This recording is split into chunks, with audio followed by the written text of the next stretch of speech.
UP में जिस तरह से मस्जिद या मज़ारों पर ध्वस्तीकरण की कार्रवाई हुई, इसको किस एंगल से देखते हैं? देखिए, कोई जगह बाकी नहीं है जहाँ बुलडोजर ना चल रहा हो। आप हमारे यहाँ सुल्तानपुर में चलिए, वहाँ सफाई कर्मियों के घरों पे बुलडोजर चला दिया गया, जिनके पैर धुलने का काम प्रधानमंत्री करते हैं। आप हमारे साथ काशी चलिए, वहाँ काशी कॉरिडोर के नाम पे पुरातन मंदिर और घर तोड़ दिए गए। अयोध्या चलिए, वहाँ पुरातन मंदिर और घर तोड़ दिए गए। लखनऊ चलिए, वहाँ बहुत सारे सैकड़ों दुकानें तोड़ दी गई, घर तोड़ दिए गए, मकान तोड़ दिए गए।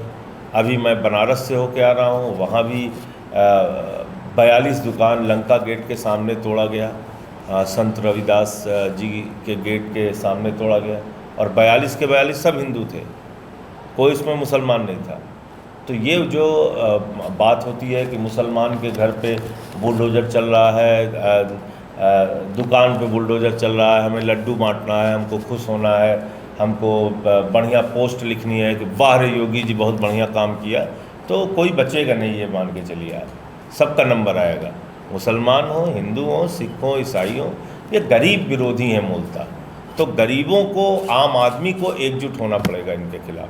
ये कतई मत सोचिए कि ये तो खाली मुसलमानों को के खिलाफ बोलकर, उनके खिलाफ अन्याय करके एक रुतबा जमाने की कोशिश और वोट की राजनीति में फ़ायदा लेने की कोशिश करते हैं। लेकिन असली बात तो ये है कि ये किसी के सगे नहीं है।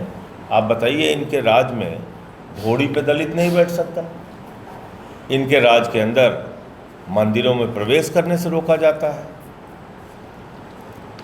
मंदिर को पिछड़े वर्ग के नेता अगर चले जाएं दर्शन करने, अखिलेश यादव जी अपनी पत्नी के साथ कन्नौज में दर्शन करने गए तो वहाँ गंगा जल से धुला गया मंदिर। तो ये है इनकी सोच और इनकी राजनीति का तरीका। उत्तर प्रदेश में लगातार अपराधियों का इनकाउंटर हो रहा है, इस पर क्या करेगा? देखिए, अपराधियों का इनकाउंटर सही हो रहा है कि गलत हो रहा है, सवाल ये होना चाहिए। आप कह रहे हैं अपराधियों का इनकाउंटर हो रहा है, अब वो इनकाउंटर सही हो रहा है या गलत हो रहा है? अगर सही हो रहा है तो इनकाउंटर हो सकता है, लेकिन अगर गलत हो रहा है, जानबूझ के किया जा रहा है, तो वो कानून का उल्लंघन है।